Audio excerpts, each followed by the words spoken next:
ముఖ్యమంత్రి గారు పోర్ట్ఫోలియోలు ఇచ్చుదామంటే కూడా ఆయనకు పర్మిషన్ లేదు. ఢిల్లీకి పోయి కూర్చొని పోర్ట్ఫోలియోలు పంచుకునే దౌర్భాగ్య పరిస్థితుల్లో ఇవాళ తెలంగాణ ప్రభుత్వం ఉన్నది.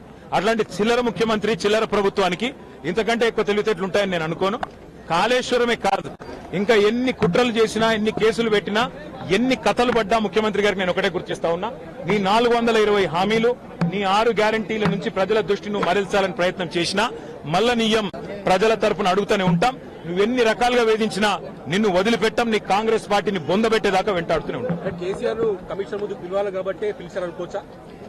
కేసీఆర్ గారు తెలంగాణ చరిత్ర. కేసీఆర్ ను ఇవాళ పిలిచి అది కూడా ఇరిగేషన్ గురించి మాట్లాడటము అంటే ఇది హనుమంతుడి ముందు కుప్పిగంతులు లాంటివి.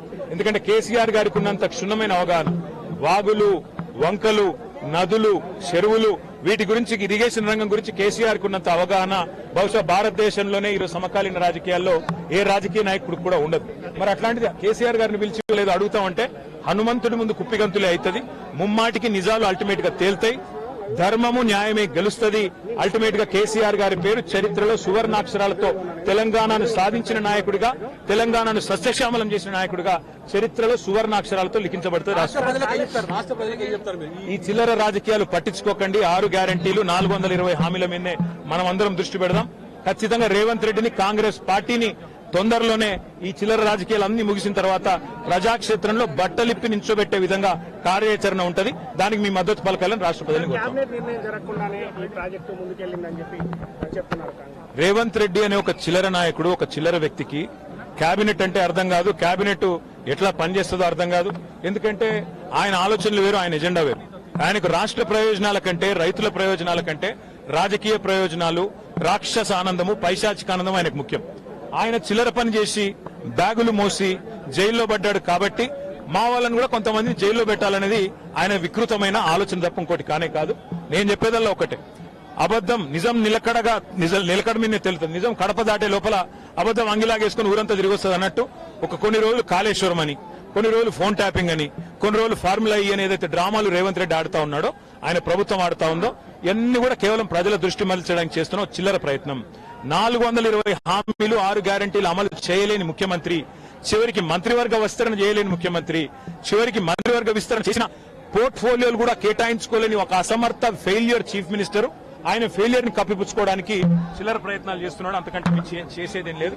కేసీఆర్ గారితో ఇరిగేషన్ గురించి మాట్లాడడం అంటే హనుమంతుడి ముందు కుప్పిగంతులాగా ఉంటుంది. ఎందుకంటే కేసీఆర్ గారికి సమకాలీన రాజకీయాల్లో భారతదేశంలో ఆయనకున్నంత క్షుణ్ణమైన అవగాహన, నదులు, వాగులు, వంకలు, చెరువులు ఏం చేయొచ్చు అనేది, ఏం చేసి చూపెట్టిందో కూడా కేసీఆర్ నాయకత్వం తెలంగాణ ప్రజల ముందే ఉంది.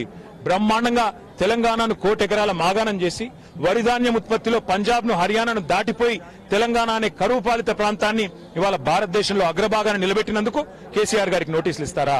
లేదా ప్రపంచంలోనే అతిపెద్ద లిఫ్ట్ ఇరిగేషన్ ప్రాజెక్టును 4 ఏళ్లలో ప్రజాస్వామ్య భారతదేశంలో కట్టినందుకు మీరు నోటీసులు ఇస్తారా?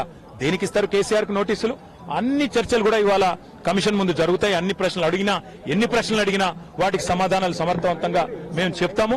ఇప్పటికే హరీష్ రావు గారి ప్రజెంటేషన్ తోనే కాంగ్రెస్, బీజేపీ నాయకులు ఫ్యూజులు ఎగిరిపోయినాయి. ప్రజలకు కూడా మొత్తం వాస్తవాలు అర్థమైపోయినాయి. వాడు కొత్తగా చెప్పడానికి గానీ, మరి అడగడానికి గానీ వాస్తవంగా ఏం లేదు. కానీ సాంకేతికంగా పిలవాలి కాబట్టి పిలిచడం నేను అనుకుంటాను. రేవంత్ రెడ్డి వాళ్ళ మామ దగ్గర కూర్చుంటే మంచిది. పిల్లనిచ్చిన మామ దగ్గర రేవంత్ రెడ్డి 5 నిమిషాలు కూర్చొని బుద్ధి జ్ఞానం తెచ్చుకుంటే మంచిది. సూదిని పద్మారెడ్డి గారు, గీత గారి తండ్రి, వారు చెప్పినారు 94,000 కోట్ల ఖర్చైన ప్రాజెక్టులో 1,00,000 కోట్ల అవినీతి అనేది ఒక తెలివి తక్కువ అంటాడన్నాడు. మరి ఆ తెలివి తక్కువ ఆయన అల్లుడు, మా కర్మగాలి. ఆ తెలివి తక్కువ ఇలా రాష్ట్రానికి ముఖ్యమంత్రి. కాబట్టి మేమనేది ఏంటంటే రేవంత్ రెడ్డి గారు ముందు పోయి వాళ్ళ మామగారి దగ్గర కూర్చొని కొన్ని పాఠాలు నేర్చుకుంటే మంచిది. కాళేశ్వరం ప్రాజెక్టు విచారణ పూర్తిగా అయిపోయిన తరుణంలో మళ్ళీ 2 ఏళ్లు పొడిగించి కేసీఆర్ ను ఇటు హరీష్ రావును పెంచినటువంటి సందర్భం కనిపించింది. దీన్ని ఎట్లా చూస్తుంది? ఖచ్చితంగా కక్ష సాధింపు, రాజకీయ వేధింపు తప్ప ఇందులో ఏమీ లేదు. నిజం నిలకడ మీద తేలుతుంది.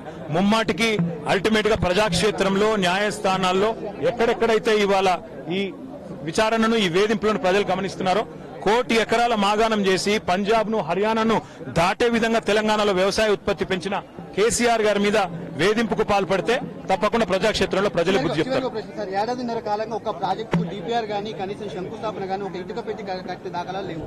ఎట్లా చూస్తారు కాంగ్రెస్ పార్టీ? ఎట్లా చూసేదేముంది? ఇటు కూలగొట్టడానికి వచ్చింది తప్ప కట్టనికి రాలేదు. ఈ పేదల ఇండ్లు కూలగొట్టడం, ఇట్లాంటి ప్రాజెక్టులు కూలగొట్టడం, విధ్వంసకరమైన ఆలోచనలు, రాజకీయ వేధింపులు, కక్ష సాధింపు తప్ప ఈ సన్నాసికి ఏమి చేత కాదని అర్థమవుతా ఉంది. అందులో అర్థం కాకపోవడానికి ఏముంది? కేసీఆర్ భయపడ్డాడు విచారణ నోటీస్ ఇస్తేనే భయపడ్డాడు కేసీఆర్ అని రేవంత్ రెడ్డి అన్నారు. 100 జన్మలెత్తినా రేవంత్ రెడ్డి అనే చిల్లరగానికి కేసీఆర్ గొప్పతనం అర్థం కాదు. రేవంత్ రెడ్డి గురువు, ఆయన జేజమ్మతోనే కొట్లాడినోడు కేసీఆర్. ఆ జేజమ్మని ఇక్కడి నుంచి తరిమేసినోడే కేసీఆర్. కాబట్టి రేవంత్ రెడ్డి అనే చిల్లరగాడు ఏం మాట్లాడినా, ఆయన చిల్లర ప్రభుత్వం ఏం చేసినా కేసీఆర్ ఎంటిక కూడా పీకలేరు.